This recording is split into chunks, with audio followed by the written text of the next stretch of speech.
Assalamualaikum warahmatullahi wabarakatuh. Sahabat beriman yang dimuliakan Allah, semoga kita selalu dalam lindungan Allah dan selalu mendapat rahmat-Nya. Di video kali ini, kita akan membahas kisah Nabi Jirjis, yang dibunuh hingga 70 kali oleh Yahudi. Zaman dahulu ada seorang raja yang bernama Darrian. Dia adalah seorang raja penyembah berhala. Suatu hari Raja Darrian membangun istana yang megah. Di dalamnya terdapat berhala yang dihiasi permata dan mutiara. Berhala tersebut diberi wangi-wangian dari minyak misik. Di depan istana yang megah itu, juga dibuat gumpalan tanah besar yang berisi kobaran api. Satu persatu rakyatnya disuruh masuk ke istana tersebut untuk menyembah berhalanya. Apabila menolak maka rakyat akan dilemparkan ke dalam kubangan yang berisi kobaran api yang besar. Lalu Allah Subhanahu wa Ta'ala mengutus Nabi Jirjis untuk mengajak sang raja menyembah kepada Allah Subhanahu wa Ta'ala.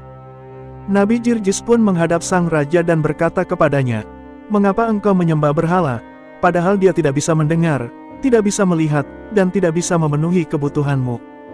Raja Darrian pun menjawab, "Sejak aku menyembah berhala aku mempunyai kerajaan dan hartaku menjadi berlimpah.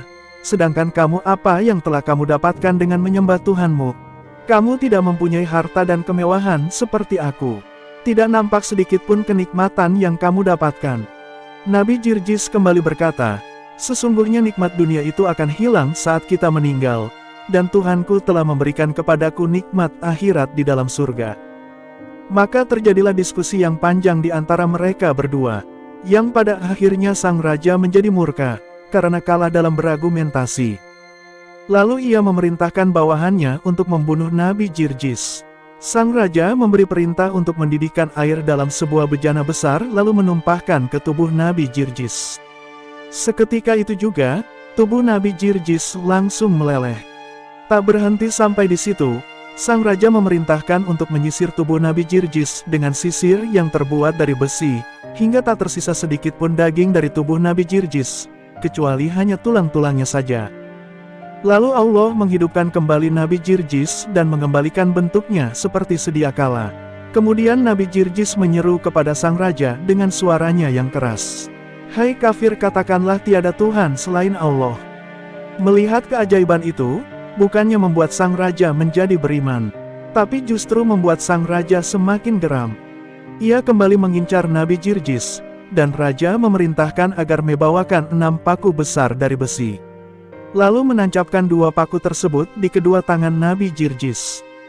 Dan menancapkan 2 paku di kakinya, 1 paku ditancapkan di kelapanya dan 1 paku lagi ditancapkan di dada Nabi Jirjis. Tubuh Nabi Jirjis penuh luka, dan darah akibat paku-paku tersebut, dan beliau pun langsung meninggal dunia. Lalu Allah mengutus malaikat untuk melepaskan paku-paku tersebut dari tubuh Nabi Jirjis. Nabi Jirjis pun hidup kembali dan tubuhnya kembali utuh seperti semula. Bekas luka dan darah yang mengalir di tubuh Nabi Jirjis hilang seketika. Nabi Jirjis kembali berkata dengan suara yang lebih keras, "Hai kafir, katakanlah tiada Tuhan selain Allah." Untuk kedua kalinya sang raja dibuat murka oleh Nabi Jirjis. Raja memerintahkan untuk mendatangkan kuali yang besar. Di dalam kuali tersebut terdapat air yang sangat mendidih. Lalu Nabi Jirjis dilempar ke dalam kuali tersebut. Seketika itu juga beliau langsung meninggal dunia.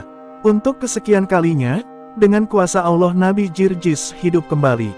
Dan keluar dari kuali tersebut, di tubuhnya tak ada luka sedikit pun. Disebutkan bahwa sang raja menyiksa dan membunuh Nabi Jirjis sampai 70 kali. Namun Allah berulang kali menghidupkannya kembali dengan kondisi tubuh seperti sedia kala. Ada pula yang meriwayatkan sampai 100 kali. Sang raja akhirnya menghentikan perbuatannya, lalu berkata kepada Nabi Jirjis, "Saya ada permintaan kepadamu. Apa benar engkau menuruti permintaanku, maka aku pun akan menuruti semua perintahmu." Nabi Jirjis pun bertanya, "Apa permintaanmu?" Sang raja menjawab, "Aku ingin engkau bersujud kepada berhalaku 1 kali saja. Nanti aku akan memberikan semua yang kau inginkan, dan aku akan melakukan semua perintahmu, termasuk menyembah Tuhanmu." Nabi Jirjis hanya terdiam dan tidak menjawab sedikit pun. Sang raja lalu menganggap bahwa diamnya Nabi Jirjis adalah ungkapan setuju. Lalu sang raja berkata lagi, "Hai Jirjis, aku telah menyiksamu dengan berbagai macam siksaan. Dan banyak menyakitimu. Masuklah ke rumahku agar engkau dapat beristirahat malam ini." Malamnya, Jirjis pun pergi ke rumah sang raja. Beliau lalu beristirahat dan melakukan salat. Pada malam harinya, beliau membaca kitab Zabur hingga terbit fajar. Saat beliau membaca kitab Zabur, ternyata terdengar oleh istri sang raja dan membekas dalam hatinya. Istri sang raja pun semalaman menangis terseduh-seduh.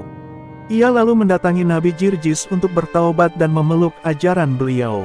Ia melakukan hal ini tanpa sepengetahuan suaminya. Pada pagi harinya, Nabi Jirjis keluar dari rumah sang raja. Sang raja mengajak beliau ke tempat berhala. Nabi Jirjis hanya diam dan tidak menjawabnya. Sang raja menjadi jengkel, lalu memasukkan beliau ke rumah seorang perempuan tua. Di dalam rumah perempuan tua itu ada seorang anak yang buta, tuli, dan bisu. Di rumah itu, beliau tidak diberi makanan dan tidak ada seorang pun yang boleh memberinya makanan. Saat beliau mulai merasakan kelaparan, beliau melihat ada sebatang kayu di dalam rumah itu. Lalu Nabi Jirjis berdoa kepada Allah. Lalu batang kayu itu tumbuh daun dan berbuah dengan buah yang bermacam-macam. Ketika perempuan tua itu melihat kejadian tersebut, ia pun mengimani ajaran Nabi Jirjis dan meminta agar mendoakan anaknya menjadi normal. Beliau pun lalu berdoa kepada Allah, maka Allah menyembuhkan anak tersebut. Nabi Jirjis lalu memanggil anak itu, "Wahai anak laki-laki." Anak tersebut menjawab, "Labaik ya Rasulullah. Pergilah kamu ke tempat berhala, dan katakan kepada berhala-berhala itu bahwasanya Jirjis memanggilnya." Perintah Nabi Jirjis kepada anak laki-laki tersebut. Anak itu pun pergi dan masuk ke tempat berhala-berhala yang jumlahnya ada 70. Lalu anak itu menyampaikan kepada berhala apa yang diperintahkan oleh Nabi Jirjis. Dengan kuasa Allah Subhanahu wa Ta'ala, berhala-berhala tersebut berjalan menuju kepada Nabi Jirjis.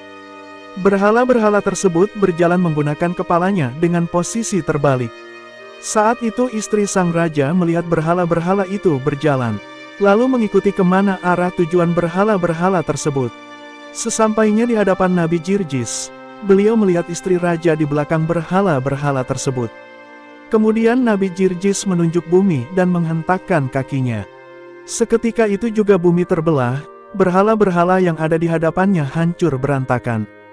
Ketika istri raja melihat mukjizat Nabi Jirjis, maka ia pun pergi ke istana.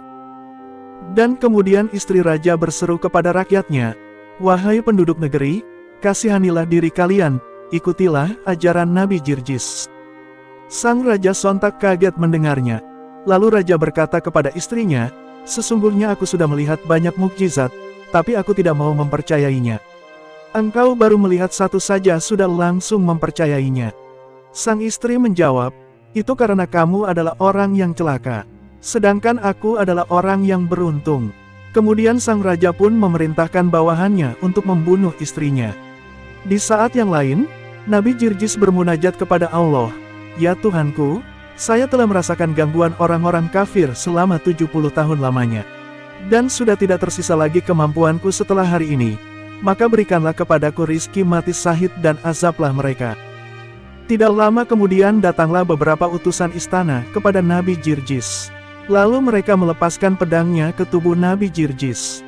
Nabi Jirjis pun meninggal dalam keadaan syahid. Setelah Nabi Jirjis terbunuh, terlihat api besar yang berkobar-kobar turun dari langit. Api tersebut lalu membakar istana sang raja hingga tak tersisa sedikit pun. Raja pun dan para pengikutnya mati dalam keadaan mengenaskan. Itulah kisah cerita dari Nabi Jirjis yang dibunuh hingga 70 kali oleh Yahudi. Semoga bermanfaat untuk kita, dan menjadi ilmu dalam pengetahuan agama Islam. Wassalamualaikum warahmatullahi wabarakatuh.